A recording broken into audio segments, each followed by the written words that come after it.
soutien des associations partout sur le territoire nous signale régulièrement des pépites. En voici une dans les Yvelines, une association qui sait à quel point le cadre de vie est important pour la confiance en soi. So-Créative, c'est le nom de cette assoce, propose aux habitants et habitantes des logements sociaux de décorer leur appartement, de l'embellir, de s'adonner au bricolage. Marine Pinero, bonjour. Bonjour Dorothée. Vous êtes chargée de projet de l'association So-Créative qui existe depuis 8 ans. Vous organisez des ateliers et des chantiers solidaires dans de nombreuses communes des Yvelines, Mantes-la-Jolie, Trappes, Les Mureaux, Carrières-sur-Seine et j'en passe. Alors ça peut sembler un peu futile, voire accessoire, de s'intéresser à la déco, à l'aménagement intérieur quand on a d'autres difficultés, et notamment la précarité. Qu'est-ce que vous répondez à cela ? Eh bien, écoutez, notre objectif, vraiment, enfin nos objectifs à travers cette association et de proposer des ateliers de déco, c'était de créer de la mixité sociale, de redonner confiance aux personnes qui sont isolées, les personnes éloignées de l'emploi, et de recréer dans les quartiers une économie circulaire et solidaire. Et donc là, ça a pris tout son sens. Et puis c'est vrai que la décoration, effectivement, quand on n'a pas les moyens, on va dire que c'est pas le sujet prioritaire. Mais finalement, quand on fait du beau, quand on est bien chez soi, et ben on est bien en société. Et c'est ce qu'on a constaté après 8 ans d'existence aujourd'hui sur le territoire des Yvelines. Vous travaillez avec les bailleurs sociaux ? Exactement, oui. On travaille avec les bailleurs sociaux et on est également accompagné par les villes, les communes, de nombreuses fondations. On est financé par la Fondation de France, notamment la CAF, qui soutiennent nos projets. Et donc l'objectif, c'est 2h30 d'atelier. On commence toujours par un moment d'échange, un moment de café, un moment de rencontre. Et ensuite, on aborde les thématiques de la décoration d'intérieur, du bricolage ou de l'entretien du logement.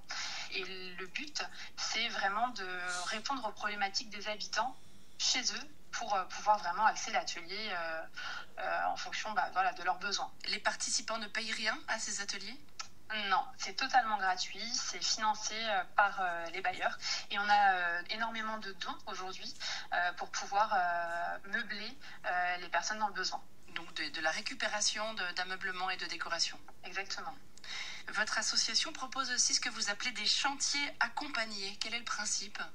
Alors, le principe d'un chantier accompagné, en fait, c'est de faire un chantier d'auto-réhabilitation. Donc, c'est le bailleur qui choisit le bénéficiaire ainsi que l'assistante sociale. Donc, c'est souvent des profils en très grosse précarité. Et donc, l'objectif, c'est de refaire toute une pièce avec eux pendant une semaine. Et on les accompagne, on leur montre les gestes. C'est une fois de plus quasiment gratuit. Il y a vraiment une toute petite contribution pour le chantier à hauteur de 50 € en moyenne. Et on les guide, on les accompagne, on a les outils, on a les bonnes pratiques. Et le but aussi, c'est de leur donner envie après derrière d'entretenir leur logement. Les personnes aujourd'hui qu'on accompagne sont des personnes en précarité et la priorité, c'est de manger comme tout le monde. Et le fait de rentrer chez eux et d'embellir leur quotidien avec une belle chambre à coucher ou un salon digne de ce nom, avoir une peinture propre, des murs avec des trous rebouchés, ça égaye vraiment leur vie et ça fait partie d'avoir des conditions décentes de vie, quoi. Il y a des moments de grande émotion, donc j'imagine au moment de la fin des travaux. Ouais, souvent, la clôture des chantiers, c'est des larmes partagées, des larmes avec les habitants parce que on crée du lien. Puis ce qui est chouette aussi, c'est qu'on a des bénévoles après, derrière, qui nous accompagnent et qui font du chantier solidaire avec nous. Et ça, c'est vraiment la belle récompense, quoi, de se dire qu'on arrive à recréer de la solidarité dans les quartiers. Est-ce que vous constatez aussi des effets sur le soin apporté par les locataires aux parties communes de leurs immeubles ? Parce que j'imagine que c'est aussi une ambition des bailleurs sociaux qui font appel à vous, que les locataires soient plus soigneux à l'égard des parties communes ? Oui, complètement.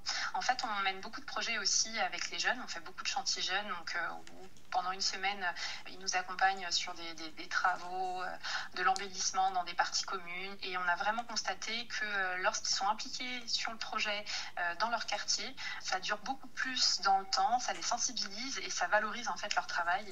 Et donc, oui, c'est vraiment respecté.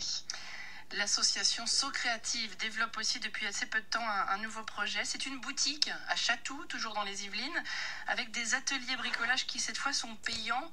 C'est une façon de financer l'association ? Exactement. Des ateliers de décoration d'intérieur, des ateliers créatifs ouverts à tous qui financent nos actions. Et en plus de ça, on vend les meubles que l'on restaure. Et donc tous les dons vont auprès de l'association pour mener plus d'actions. Quel est le geste de bricolage ou de décoration que vous aimez le plus transmettre? Pour moi, c'est vraiment la revalorisation des objets que j'aime beaucoup parce que on sensibilise vraiment à la récupération, à la réutilisation et ce qui peut ne plus servir à une personne peut vraiment en aider une autre. J'ai l'exemple d'une famille, une femme seule qui n'avait vraiment plus rien chez elle. Elle s'est retrouvée avec des enfants qui n'avaient pas de chambre à coucher et on s'est tous mis ensemble sur un projet. On a récupéré des meubles et on les a retapés pour elle, pour ses enfants qui aujourd'hui ont pu bénéficier d'une chambre. Donc pour moi, c'est voilà, revaloriser de l'ancien, revaloriser des choses qui sont destinées pour certains à aller à la poubelle et nous on leur donne une seconde vie et on fait des heureux avec. Est-ce que vous avez besoin de renfort de bénévoles? C'est le moment de lancer un appel. Ouais, toujours, toujours, toujours. Alors si vous nous entendez et que vous voulez nous rejoindre, on recherche des personnes motivées, des personnes qui aiment donner de leur temps, qui aiment la mixité sociale et qui veulent aider des personnes dans le besoin, qui ont des compétences en bricolage, en déco ou pas, qui veulent juste donner de leur temps. Ils sont vraiment les bienvenus. Et je rappelle que vous êtes présent notamment à Mantes-la-Jolie, à Trappes, au Mureau et à Sartrouville. On trouvera toute la liste des communes sur votre site et un lien bien sûr sur le site des carnets de campagne. Merci beaucoup Marine Pinheiro. Merci à vous. Association So Créative dans les Yvelines. Bonne journée. Également, merci. Allez, on a